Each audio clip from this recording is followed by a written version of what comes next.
د بي ام پی منګل په جلسه کې د بندي په خودکش حمله په خلاف د پښتونخوا ملي عوامي پارټي د عوامي نېشنل پارټي پاکستان تحریک انصاف د بي ام پی او د نورو پارټیانو د انجمن تجارانو په شمول نن په صوبه بر کې شټر ډاون هړتال شروع دی.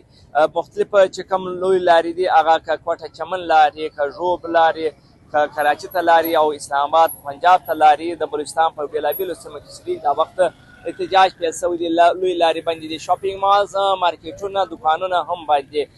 د پرامن احتجاج چې دی هغه سټارټ دی مختلفو ځایو کې چې د پولیسو او د مظاهرین د درمیان جنګونه هم سوي دي چې انسو ګیس استعمال سوی دی. په هغه کې د عوامي نېشنل پارټي یو ځای صدر چې دی هغه روان و، هغو باندې شیلینګ سوی. بل طرف ته د پښتونخوا ملي پارټي صوبایي صدر عبدالقهار خان ودان چې دی دا وخت پولیسو ونیوی، هغه جیل چې کوم وارده تانه د هغه ته منتقله کړي. نور ځای هم د کارکونانو او پولیسو چې د مابین دی هغه د انک مجهولي چې کوم سلسله ده هغه شروع ده. د انجمن تجاران چمن وخت ما سره موجود هغو پوښتنې کوو. عطاالله منګل پر برسي باندې کومه خودکش حمله وسوله، زه دې سخت مذمت کوو او دا وایو موږ چې دغه کومه حمله خودکش حمله چې وسوله دا نه اوله ده او نه اخره ده.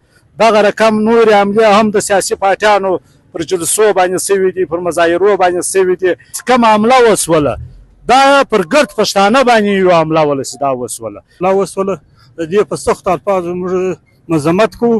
موږ دوی سره شانه په شانه ولاړ سا رقم د دې سخت ترتال انشاءالله موږ دوی سره شانه په شانه ولاړ. پر امن احتجاج روان دی. بدبختانه په کوټه او بلوچي سیمو کې د نېشنل پارټي او د پښتونخوا او د نورو پارټیانو چې کوم کارکنان دي یا مشران دي هغه ګرفتاره سوي دي. موږ د هغه سخت مذمت کوو. پای دا پر امن احتجاج دی، زموږ عیني حق دی. د زموږ وطن علاقه ته ډېره ستړې پیښه ده.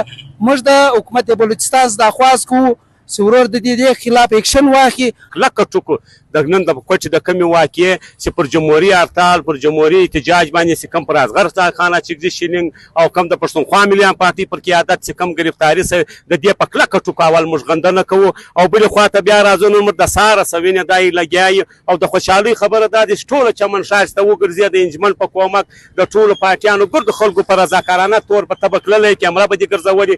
تمام مارکیټونه روډونه په سیدي خلکو په خپل رضاکارانه طور بند کړي او سات یو دا زه دغه کوم چې خاص کار زما د ارمي چیپس او د سپریم کورټ د های کورټ د ججانو سره او دلته د ذمه دار ادارو سره دا ریکویسټ دی چې د خدای د پاره یاره د عمل خیال وساتئ.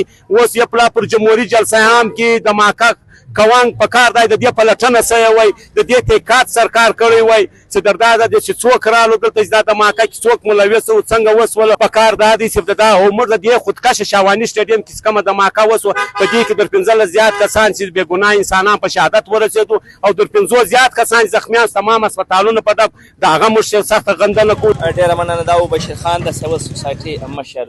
د 2 سپتمبر چې کوم د شاواني سټیډیم کې کومه خودکش حمله وسوه د هغه په خلاف په بلوچستان بر کې نن شټر ډاون او پایجام هړتال دا روان دي. دا به در ماښام در 5 بجو پورې ځینې ځایلکو کې څه ناخوشګوارې واقعې راغلي دي منځته، خو بیا هم مجموعي طور چې کوم صورتحال جایزه واخلو در 7 ساعت پورې په بلوچستان کې امن دی او د هړتال پر امن طریقه شروع دی.